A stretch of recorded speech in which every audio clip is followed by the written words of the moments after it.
Tatou Tapua'i I le atua. O te vivi atu ia te oe le li'i ma Loto Atua. O te tau atu fo'i au vavenga. Tatou te talo. Le atua alo mātou ta Paia. Faafetai I lo wanga alofa ma lo wanga Lenei. Faafetai Lenei aso o mawhaie mātou o na Tapua'i atu I la fio. Mātou te wala au le nganga Paia. Nilingi mai a te I mātou e wha atu atoa I ai o mātou nei Loto. O wala mātou nei Sauniga. E au wala atu I a Yesu Keriso. A fio mai la o fio. Mafuta mai mātou nei se I o atu le Faavao. Faavao lava. Amene.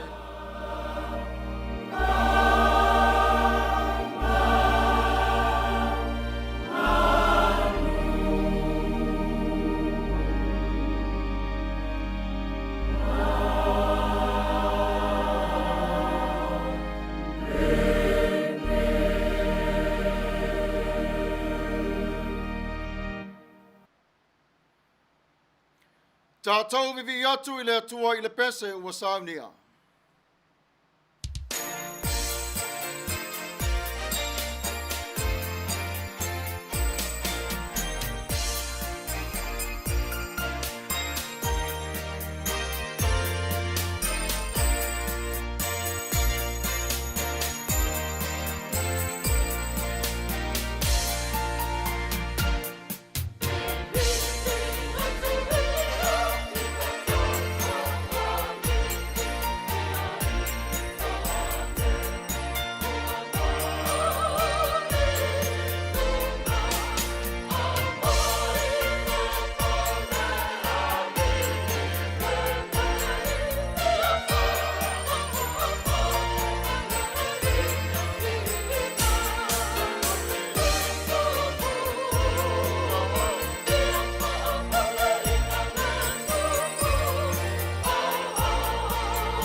Whātua tuanga wha apostolo, ngangana wha Samoa, mani ngangana wha Peritania. Ua o whātua tua I le atua le tamā, o le ona le malosi umalava, o le na whaia le langi ma le lalo langi.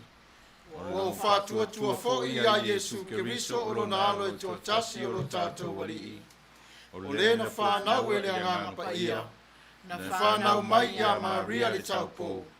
O le na puapua ngā tia I le pule a Pontio Pilato. Sa whasa tauroina, sa maliu, sa tanumia, no o ifo I se oli. O le asitolu na toe tū mai ai na ye uoti. Ngā fioa I le langi, lo unofo o ia I le tū tau matau o le atua le tamā. O le eona le malosi umalava. O le atoia fio mai o ia e whamsino I e ola atoa mai e uoti. Ua o whātuatua I le anganga Paia. Ua o whātuatua I le kāle sia Paia e au fia ainu uma. I le mare mafutanga le au Paia. Mare wha mangaloina o angsala. Mare toi o lo mai o le tino o le tangata. I le mare ola e Faavao. Amene. United Church of Christ, statement of faith in the form of a doxology. We believe in you, O God, eternal Spirit, God of our Savior Jesus Christ and our God, and to your deeds we testify. You call the worlds into being, create persons in your own image, and set before each one the ways of life and death. You seek in holy love to save all people from aimlessness and sin. You judge people and nations by your righteous will declare through prophets and apostles. In Jesus Christ, the man of Nazareth, our crucified and risen Savior, you have come to us and shared our common lot, conquering sin and death, and reconciling the world to yourself. You bestow upon us your Holy Spirit, creating and renewing the Church of Jesus Christ, binding in covenant faithful people of all ages, tongues, and races. You call us into your church to accept the cost and joy of discipleship, to be your servants in the service of others, to proclaim the gospel to all the world, and resist the powers of evil, to share in Christ's baptism and eat at his table, to join him in his passion and victory. You promise to all who trust you forgiveness of sins and fullness of grace, courage in the struggles for justice and peace, your presence in trial and rejoicing, and eternal life in your realm, which has no end. Blessing and honor, glory and power be unto you. Amen. Tatou te talo. Le whaafafonga te talo e. Wa mātou maua mai o le nei aso whaapopoina I lo mātou ne yola. Wa pati patia fo'i o le vi inga o la ua fio. A wā o lo walofa muti vale te le lava. E fau mai le tai au umalava. E tai ina e fo I mātou. I le aso ma le aso. O le tele o lo walofa ma le wha maoni. A wā o oe lo mātou walii. Wana o lau o fio lava. Lo mātou nei wha a moe moe. Lenei mātou te Faafetai Atuai ma le Loto Faafetai tele. Wao lenei aso ma le Manuia. Mo whaudu whare atu fo'i o Sauniga I te oe. Ua pepese o Tagata ma le Loto Faafetai.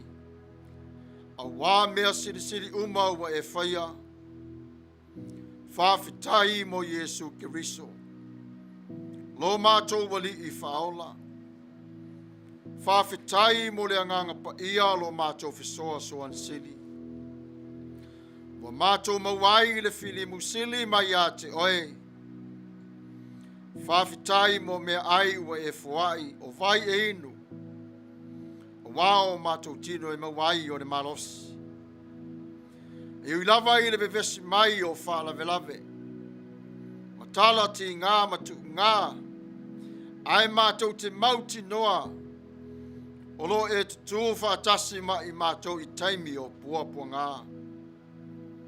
Faafetai la o fio. Fua o le nei aso ma le aso. E whaasua soa mai pe lava e la o fio. E so se vaenga o lo mātou nei ola. Ua whaia e la o fio e le fia ma le Manuia. O la o fio e ana mea uma.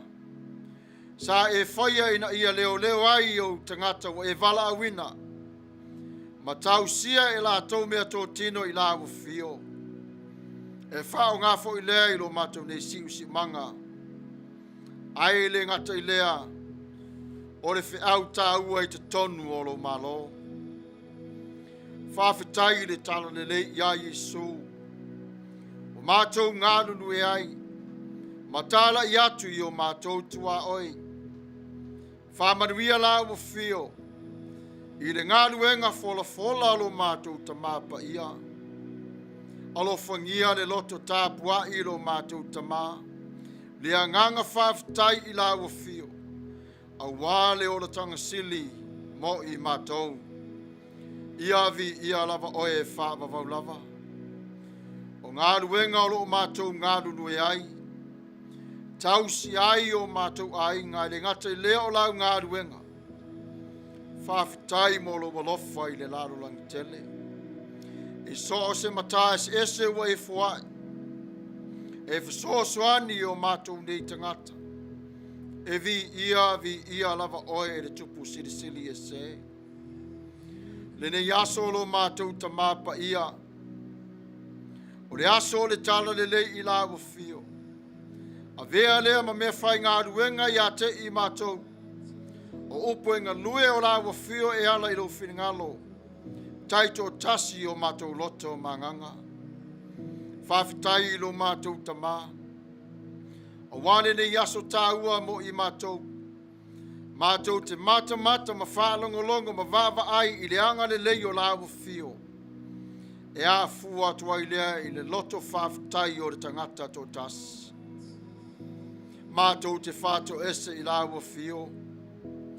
O le auenga au tangata i le nei aso le li ie. Nā le tu tai ia lava i mātou i le nei wholaunga.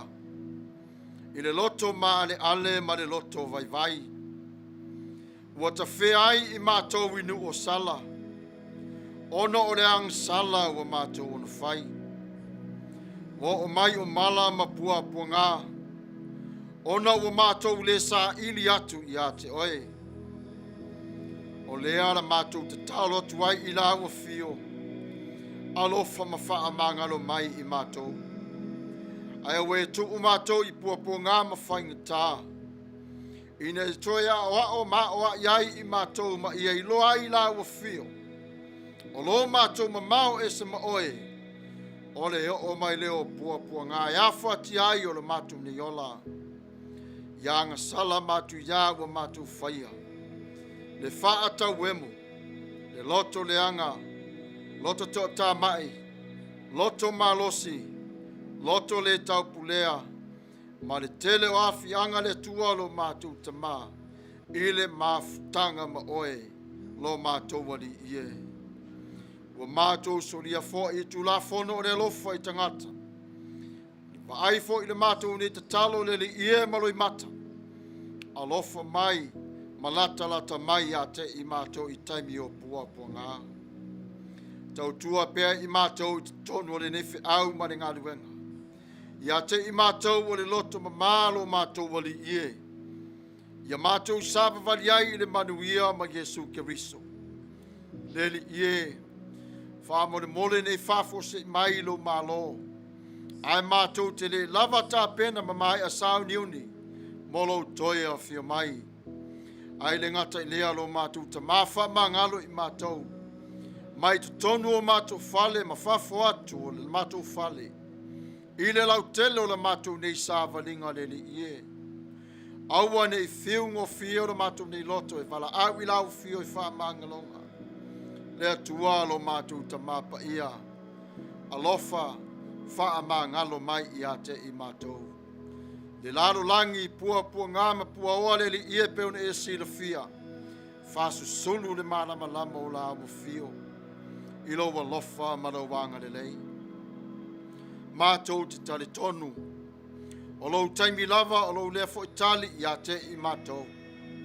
Mātou te mauti noa fo I le alofa muti vale o la amu fio. Mo whātangi sia la amu fio. Tu sai mo mātou mana onga ni nei tu la. Alofa mafisoa soani mai I ate I mātou. Fo I mai e la amu fio le nganga wha mātua I ate I mātou. Tau si ai ma wha pele o loa taua wa e fua I mai I ate I mātou. Wha pei o lo fina ngalo le li ie. Le pale o le anga le lei. E wha ngaina lea I ate I mātou le sāvalinga ma le nganga Paia. Le lingi mai lo wa nganga I te tonu I ate I mātou. E ato atoa I ai o mātou nei tagata. Le atua lo mātou ta Paia. A o mai I mātou le whaalongo ia o onga le o le tanga ma le wha moe. La vea I mātou ma wha matara loto la awu fio. Wha manino I o mātou wanganga. Wha pupula o mātou nei mata. Faafetai I roa lofa ma lo wanga le lei. Wha Manuia wha le mai. O no u mālara whanga o lo iai ngasi wha le tino. Au mai a te I la tou. O le tofi mai I la wafio le li e siri atu lo la tau wha moe. Ina ia leo ai. Lo la tau wola Tapua'i I lopa ia maloma malu. Lea tualo mātou ta mawha malu o awalofa. Sa moa malana whainga malo. Mai I le ao le malo ma le masiofu. Le tamai tai pale mio le kāpeneta ma le pale mene. Sa moa atoa le li ie. Ia iai wha manuianga o lawa fio. Totuila ma manua. Ia iai fo I leanga le leo lawa fio ma I le kovana. Ma le masiofu. Kāpeneta ma le pale mene. Ia iai o lo alofa ma lo wanga le lei mo I latou. Whātasi atu lo wanganga wha mawhana whana I ainga. O lo maua le loto wha vau le ne yasu. Wha manuia tinai o latou mai tanga whaingta. O ainga fōi wa mātu oti. Ona o le wha mai o onga lo mātou matai peone e sila fia. Mātou te wala au ma le Faafetai tele. O lo wanga le lei a te I mātou. Po whea lava mātou te iai e iai fōi malawa fio. Wha Manuia si I whafonga o le tai au fōu. Malana au aunga I le atu lau le li ie. E mamori atu ai le tala le leia lo finangalo. Le au nanga sini lea ma le wha moe lo finangalo. Ina ia maua mai e le tōtele. Le upolo e le fola ina lo mātou tama. Wha Manuia mai le perestene. O ofisa ma le au whai ngā ruenga o le ne e kālesia. Ai le ngata fo I lea. Me la tō mwhai o na mātou whai Tapua'i whatasi. I le na o aso sa o aso umalava le li ie. Wha Manuia la wa fio ia te I la tō. Tafi e se mala o le wholanga. So sulu pea o le la ma le mana malamo la wa fio. I o la tō loto manganga. Nisi o mea le o tā ua I la mātou ne te talo. Alo e si la fia. A wala mai ai o so mātou Manuia. Ia whaia lea I lo walofa ma lo wanga le lei. Faafetai I lo mātou tamā. I lau puinga marutia. I le suafa o Yesu Keriso. Lo mātou wali I ma le whaola. Mātou te ole mawala au atuai. Amene.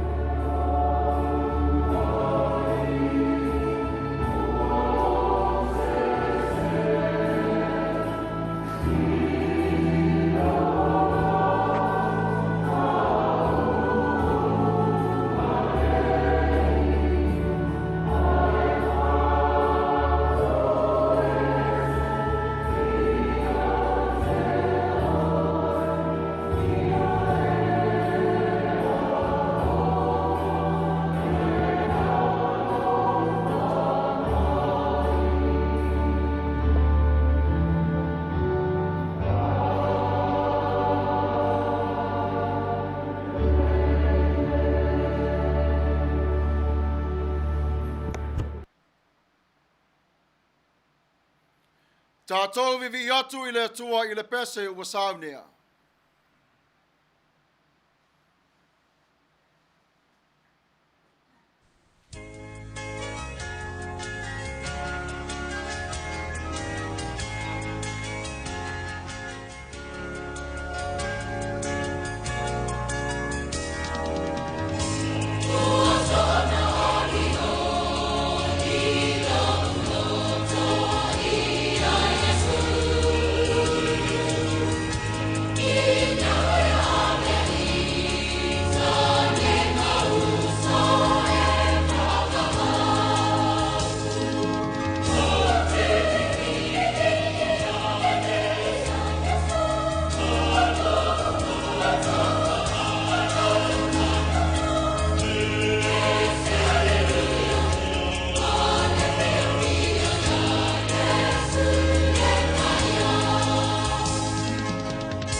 Whaitawina o awhionga Paia re Atua. La whaitawina le ni ngana wha Peritania ma ni ngana wha Samoa. Our Bible reading for today will come to us from the New Revised Standard Version. From the Old Testament, Lamentations chapter 3, verses 22 to 33.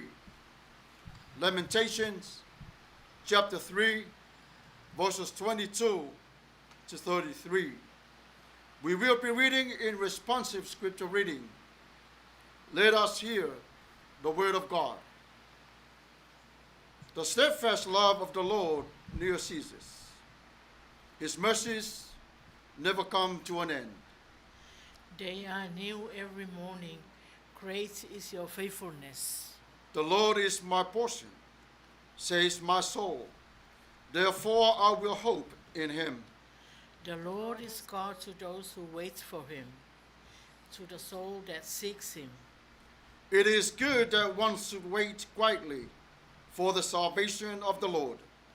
It is good for one to bear the yoke in youth.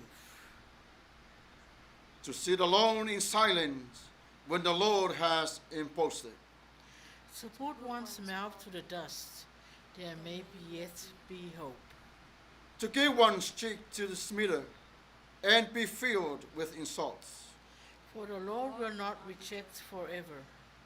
Although he causes grief, he will have compassion according to the abundance of his steadfast love. And together in the verse 33, for he does not willingly afflict or grieve anyone. mai i le whenga inga tuai, o le tusi o le Auega Yeremia. Tatou te whaita wina whelafo la fua iai, i le matau pue tolu, o lona fwai upe lua sifu malilua, e whangata mai i le fwai upe tolu sifu maltolu. Tusi a Auega, matau pue tolu, fwai upe lua sifu malilua, whangata mai i le fwai upe tolu sifu maltolu. O le alofa o le alii, mo le wha o matia i tātou, ono ua le mawai o lona alofa muti vale. E fōu mai ai tā uma, e sere lona wha maoni. Ua whapea i folo loto, o lau tofi o le alii lea, o le mea lea o te wha moe ai i a te ia. O lo anga leile li i e wha taritari i a te ia, o le tangata sa iri i a te ia. E le lei o na wha moe ma le wha longolongo. Ma wha lolongo i le ola tanga mai i le ri. E le lei le tangata ina ia tau ave le ia amo ina ia tau rea. E nofo tua tasi o ia ma wha lolongo. E ne ua wha e tia i lunga i a te ia. E tu e ia o na mutu le fuefu, pēna te mau se wha moe moe. E tu uatu e ia o lona ala fau i le tu i mai, e whātu muina o ia i le whaalu maina. O wai le tu la fua ina e whaavavau e le li. O wā e ui lava ina whāti ngā mai o ia, e toi alofa muti vale mai o ia, e tusa ma le tele o lona alofa, whaipu tolusifu ma le tolu, O wai le fia o ia o na whapua ngā ina, e whāti ngā ina o tangata. Wha Manuia mai o le tua, i le whaita wina o ana awhionga Paia, ma ia tu mau pe lava o lona vi inga e whaavavau lava, Amene. O le tasi Lenei o aso Taua, e whapitoa wa tofaina i le kale sia au, UCC. A tofaina lea mo le taulanga, o le stewardship services. A wāre nei taulanga, mo i lātou o ngā lulue, i le tausiaina, o le whiau mari ngā luenga i te tonu o le mālo o le tua, a le ngata i lea, o te tonu fōi o le kāle sia au. Whare tua, soli ulare sua.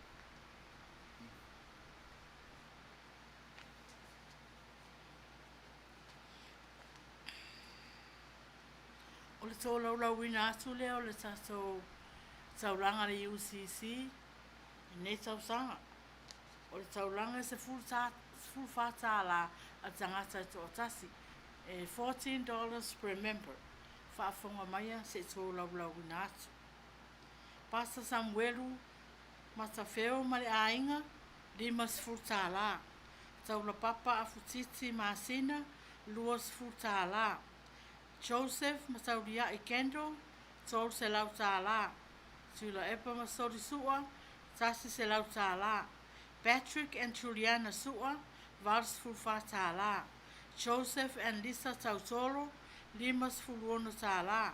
David and Vero Laloulu, tasi se lau tā la. Jesse Masiera sua, onos futa la. Si fongo tai au fou, lua se lau tos futa la. O le suua whainga o tau whainga taulanga ni nei tausanga. Tasi le awhi tā la. Faafetai lava i ainga tai tasi mo le lafoina o tau taulanga ni nei tausanga. Ia o le awhi. O le suua whainga lea po o le whaamalawlau inatu lea tatou taulanga li UCC. Mea e alu e tatou whainga taulanga ni nei tausanga. OCWN, Fase lau tā la. Christmas Fund, limas futa la. Neighbors in Need, limas futa la. Strengthen the Church, limas futa la. One Great Hour of Sharing, limas futa la. Lea whainga na vaenga, ono se lau tā la. O le Conference po le Per Capita, tol se lau tā la. Central Association, limas futa la. Samoan Ministry Table, limas futa la. O le au whainga tato whainga tauranga ne tau sanga. Tasi le awhita la. Le au whainga, tasi le awhita la. Faafetai lava, Maia Manuia.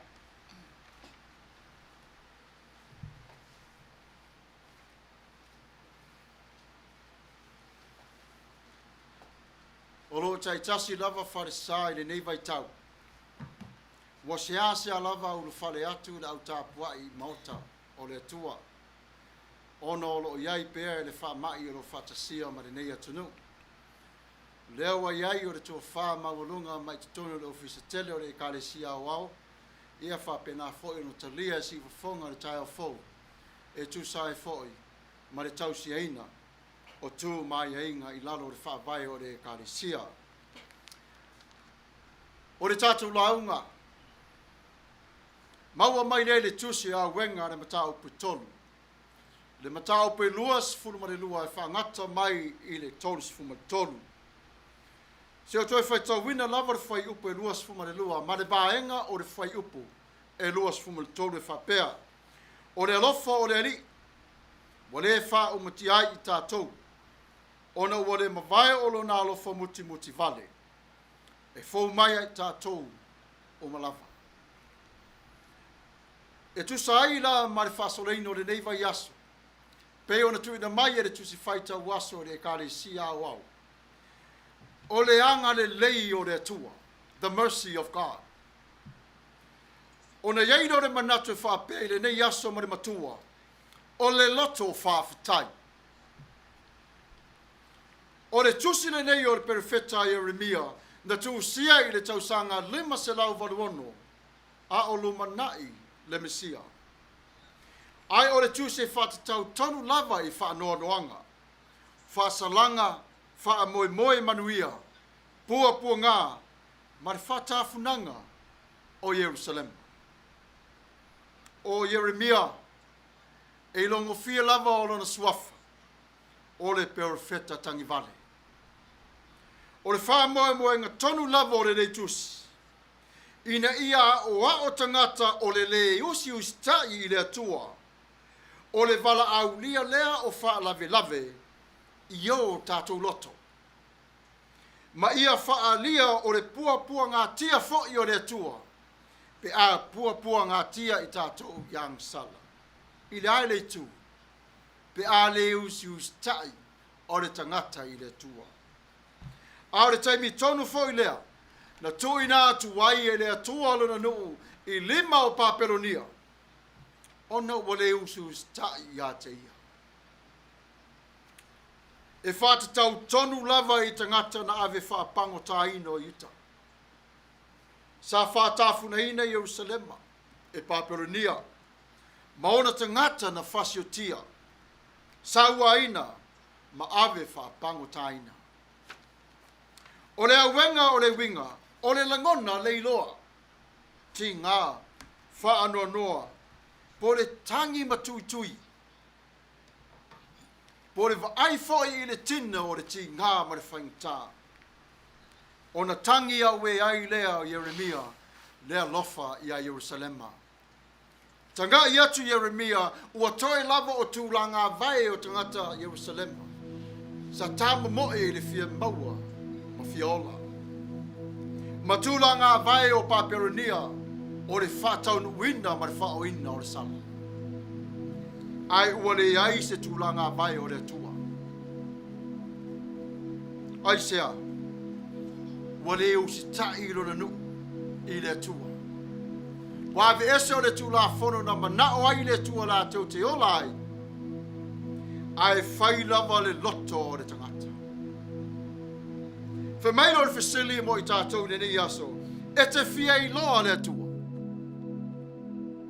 O le whisili e sa ili ai le wha maoni o le Loto. I oe pele ai. Na fola e le Atua i le whanaunga Israelu. Lātou te maua ia pe a lātou sa ili malo lātou Loto ma nganga atoa. Mai te ora tau no me whawhau i puruas fumarewa. A whai tau te sa ili le li ilo atua i le mea. Ona e maua le o ia. Pe a whai e te sa ili a te ia malo Loto a toa Maloa nganga Atua. Ile tala ile pola inga sili lava le sa tala no ai Yesu mamatayo. Lea na malo lo ayo sa tukayo. Ai tu lai mai o le farisayo e su e ya Yesu. Fa fonga fo de ne tala no anga fai mai. Foi polua suma leono no ta polua suma lua itayo. Lea wa oi. O fea le pola inga. O le tula fono usiti. Ona talilo Yesu. Wa fetala yatu Yesu ya te ia. E te alofa atu ilo wali ilo watua. Malo loto atoa. Malo wanganga atoa. Malo manatu atoa. Na fetala Yesu a faita atu te alo lofa atu ile tua. Ma o tatou tua oi. O le a tatou tausia ma le masani ai o le tulafono. O le loto Faafetai. Lenei o le vaai le tulafono le tua. Tatou te ola ma fia iai. E wha manatu ma iai a te tatou. Le alofa muti vale o le tua. I asa uma o le neola. Wha longo fo i le upo a wenga. A Yeremia le tusi a wenga. Whai mai. Ua wha peifo lo loto. O lo utofi o le li lea. O le mele o te wha moe ai i a te ia. O ai se tasi a le wha moe i le tua. Bea whai wo atu o pua ngā mwhaingta. Lenei e iaira so.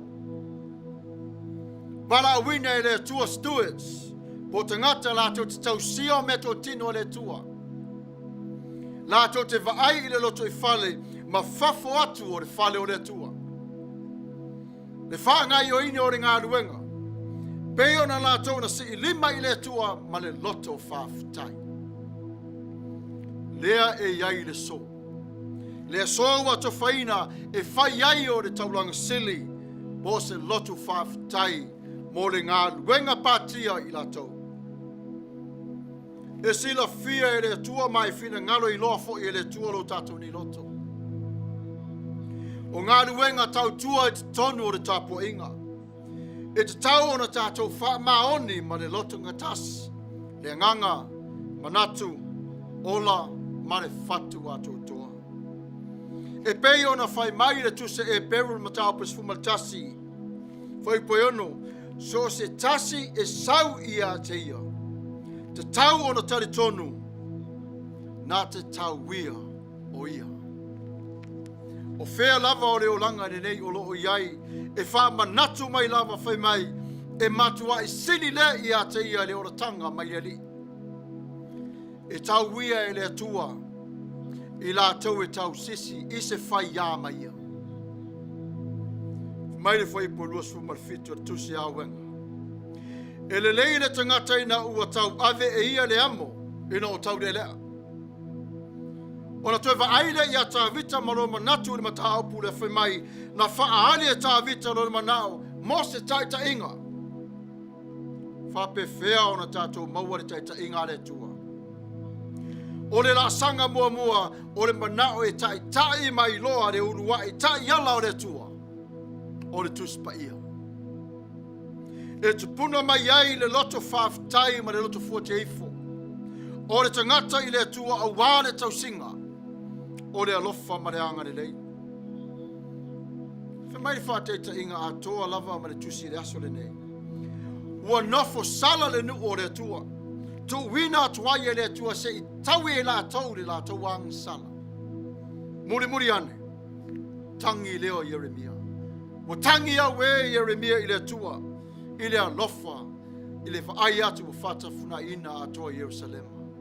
Ua le ai nisi i le nu.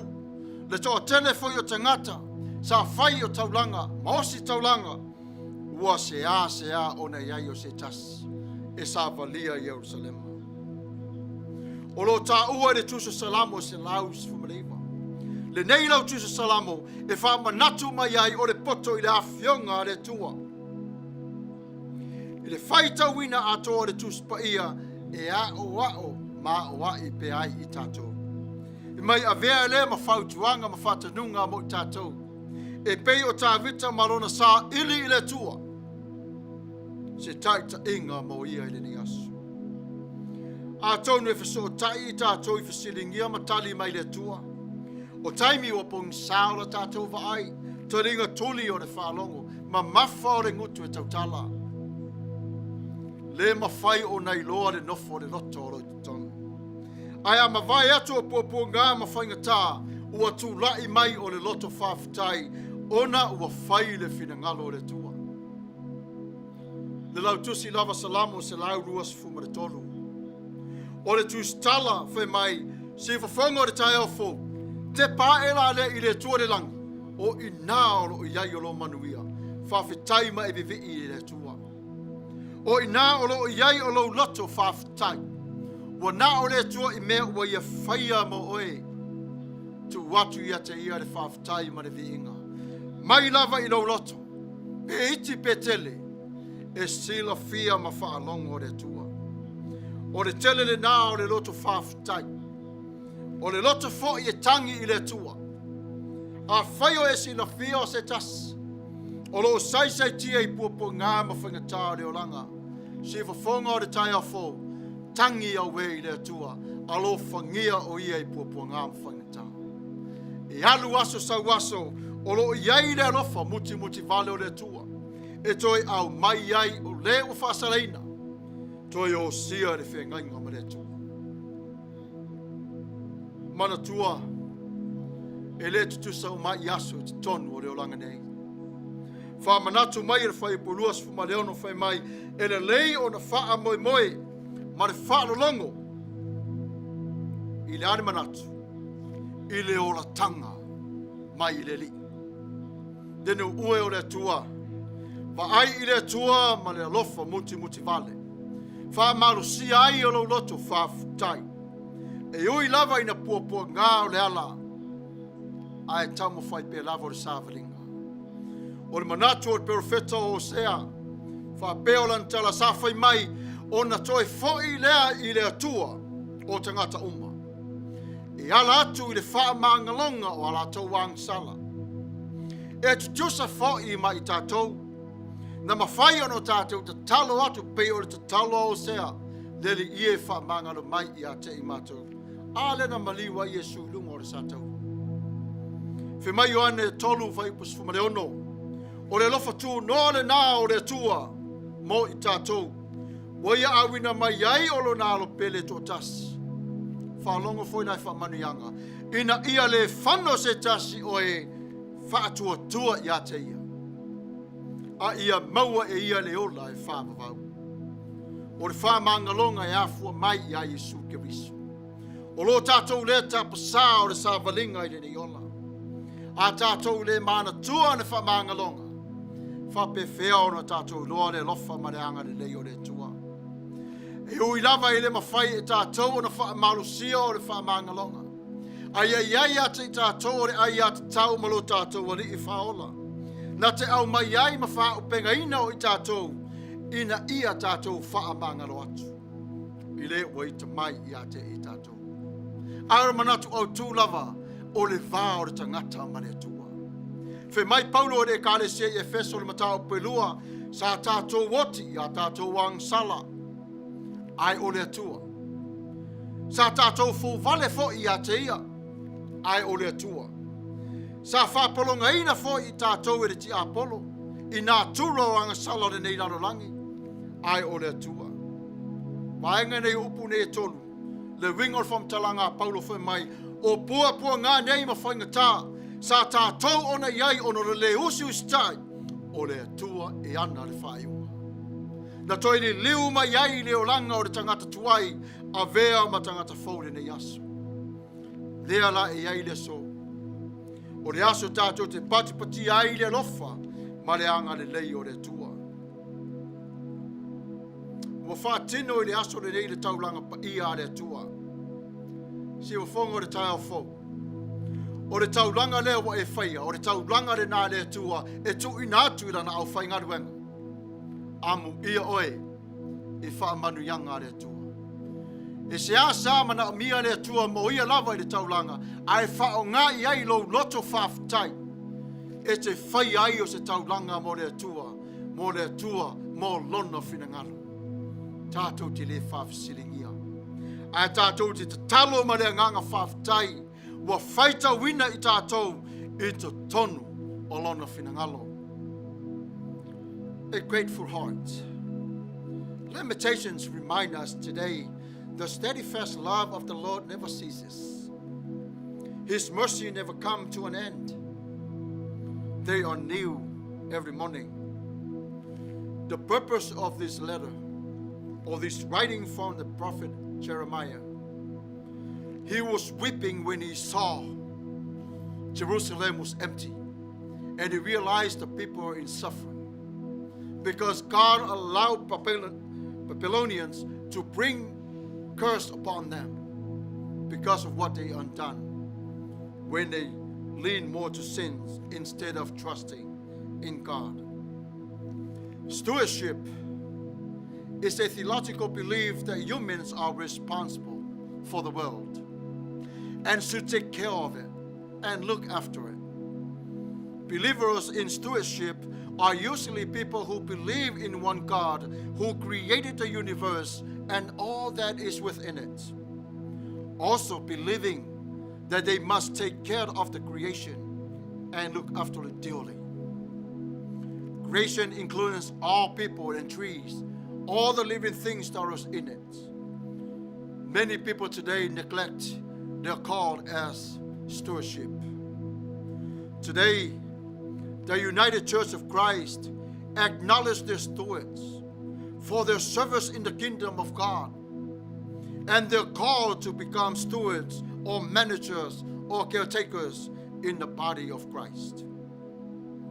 As an encouragement from Ifoga or the Tauvao, a good steward remembers he works for God. What is a good steward of God? A biblical steward is always mindful that he or she work for God. It's not that easy, but we do believe God is merciful. God is the owner. According to Psalm chapter 24 verses 1, the earth and everything in it, the world and its inhabitation, belongs to God. Good stewards take care of God's gifts. God has given them to manage. With your grateful heart, here we are serving our Lord side by side, and it is an honor to praise God for your service. Somebody must put this offering 10 or 15 or 20 years ago.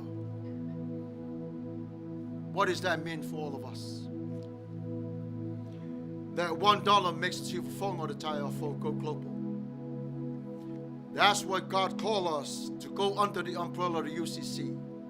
Because God knew from his heart, us too, we do care for his creation. God is giving us something that he owns for us to nurse at this very, very time. You have been made stewards for the things of the earth, such as money, family, children, you name it. But the most precious thing you are steward in the kingdom of God is your heart. We are called to be good managers of the grace of God. As believers, our actions reap eternal consequences. The way we live and the way we share should honor God's image.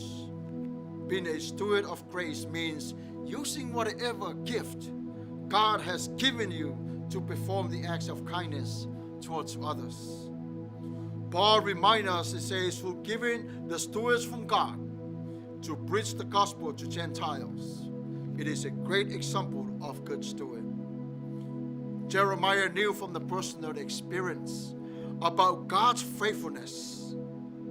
God had promised the punishment will follow disobedience, and it did. But God also had promised future restoration and blessings.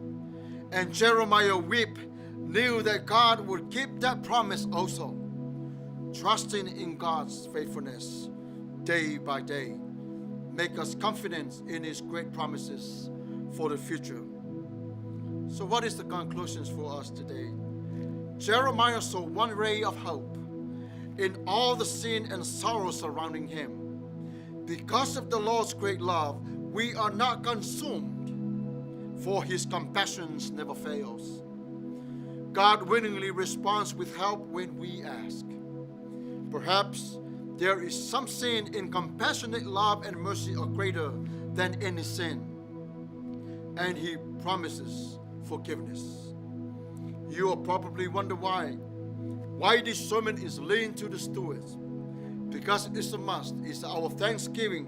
It's our grateful hearts. Just to remind the men and the women, the servers in the kingdom of God, especially our corporate church, the UCC at this time. Remember the story of the parable of the talents. It's talking about money after all. Or isn't it? The parable says this: Jesus coming to the kingdom of the heaven will be like when someone is held accountable for the things that God has given them to manage. And the verse above shows us the grace of God. When we invest in others and share God's word with others, we grow in the kingdom, and the relationship grows and grows and grows. The invitation is this: how to become a steward for God. First, you must make things right with God, asking for forgiveness, and make Lord Jesus as your personal Savior and Lord of your life. 1 John chapter 1 verses 9 says, if we confess our sins, he is faithful and just and will forgive all of our sins and purify us from all unrighteousness.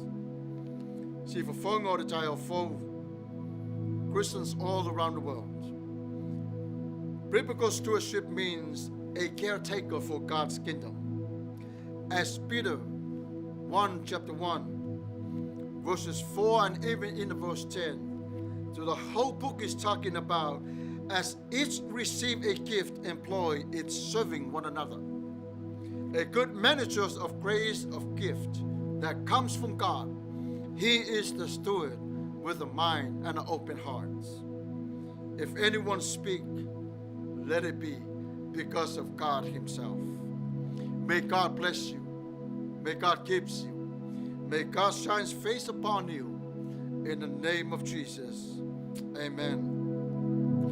May God himself, the God of peace, sanctify you through and through. May your whole body, soul, and spirit be kept blameless at the coming of our Lord Jesus Christ. The one who calls you is faithful, and he will do it. See, for all the time for family, church is over. Service has begun. May God bless you all. Amen.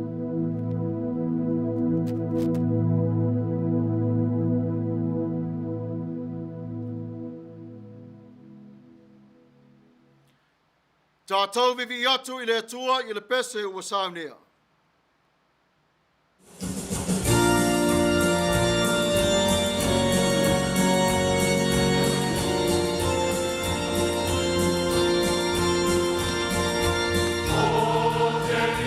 Maia.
Ia, Manatu le ua tātou anga I mai le whai unga o tātou Tapua'i whai whaatasi o nei aso sā. Pei ona whaalau ilo atu e le sunga le whaafengainga, sunga le whaifeau, ia ma le tina ia soli. O le so ia o lo o te pena iai whare sa uma sa moa I lalo le whaamalu o le UCC, ia po le lotu ta iti sa moa, ta ua o le United Church of Christ. Le sola sa ia ua le mwhai un whaataunuina o nei le tuena ma le laina le whaamai. Ua le whaataun e masania o na whaataunuina I se whale sa e whai ai le whaapotpotonga ia ma whai ai le whai ngā taulanga lea o ta ua o le stewardship service. Ia ua le whai un whaataunuina. Ua whaamanino le sungai le whaifeau le winga o le stewardship I le ngana Britania ia po le whai taulanga. So lo so I fua whai taulanga. A o le tātou lavanga ngana I le upu taulanga. E sau le upu tautua.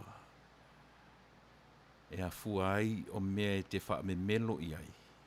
O mea e a fua mai lau tautua tua vae ma lau tautua. Io e pe tautua o le ainga, po le kalesia, po le ngaruenga, po whelava. O whapea le mawhauwhongo sa moa. O mea e a fua mai I lau tautua e te teu malu I ai, e te wha me melo, e te tanu mai. A o ola I le taimi e ave ai le vi I ngā tangata sa moa. Whe mai e langa umai lunga. O a mea na tanu mai. E langa umai lunga e ave I whea. E ave e whai ai lau taulanga e saua I nā le uwha sa moa o le taulanga. A o fo ina whaalongoina le upu lea e tātou te whaalongo I le meo le tina. O le tina whaatoa ia whanauina le seola fou. Whapea le upu a sa moa. Ono sa I le fia moe ma le vai vai. A e ola taulanga. Ia ola le pepe fou ia te oe. E le wha moe moe e tātou I le moe ma le lava ma le vai vai. A I o tātou moe taulanga. O upu ia e mafua I le winga o le nei aso. Po le ale mea e ua ngata I le manosi, o le ale mea ua mawhai, o le mea siri le nā o na tāua. A ia vi ia I le atua. E leo lo tātou tausili, e leo tātou whaia o mea I le fia sili. E tātou te whaia I le mea ua maua ma ngata I le manosi. Ia, o le winga na o nei aso fia ngai ma le kālesia UCC, o le ase whaatau waa o la mātou whai ngā taulanga. Ia na nea I le whaafafonga alo tātou matai sili. Manuia tele le nei aso, whaafatai lau sunga I whaafengai na sunga I whaifeau, ia e tusa o le ma na vanga Paia o le nei aso ua mawhai o na whaafonga I ai lea lo tātou atunu o Samoa I so se tafa o le nei lalo langi. Ia halu male mana se upu fola o le nei aso. Whaamania fo I le atua I ien tātou Tapua'i whaatasi. I le nei lava aso. Whaamania le atua I a te oe Samoa. Samoa tutu atasi. Whainga mālo te tuila ma Manua. Maso se Samoa o ta ape solo I le nei lalolangi. A o maua se hawa noa tātou te Tapua'i whaatasi ai. Li ia le atua ona olo nā lofa malona ngā lelei. Tātou te whaitaulanga so se mea. E le na o tupe. O lou anga lelei I le isi tangata. O lou anga lelei I a Samoa. O lou alofa I le tangata I te le masani ai. So se mea. Io e tātou te whaitaulanga ai. I mea ua mawhai o na maua I o tātou lima. Ia le atua mori nei aso. Whamania mai le atua I le nawa I aso fau o whaamaru manu mai I whiau mga duenga. Ia. Whafte tele, lau sunga I le whaiwhiau mori tāpenanga o le nei aso. I le whaingofia le soifua tapena masa ili I ana fionga. Malo whaftai whaatumuina pia le atua lautu. Ia ua lava le tautuaina lana whiau malona finangalo. Whamania tele o sa moi le nei aso soifua mai Manuia. Tātou whai u le talo. Le tua lo mātou te māpa ia. Omai anei o ngā ruenga o tangata. Lo mātou wha moenga I le mana o la wa fio. E te wha wawina lo mātou tamai I le paia manu. I wha paia I nai loto o lau whanau. Alo whangia lo mātou nei wha moe. I asa umalava o to toe o lo mātou nei ola. I le suafa o Yesu Keriso. Lo mātou wali I mare whaola. O le na maliu mo I mātou. Amene. Oh,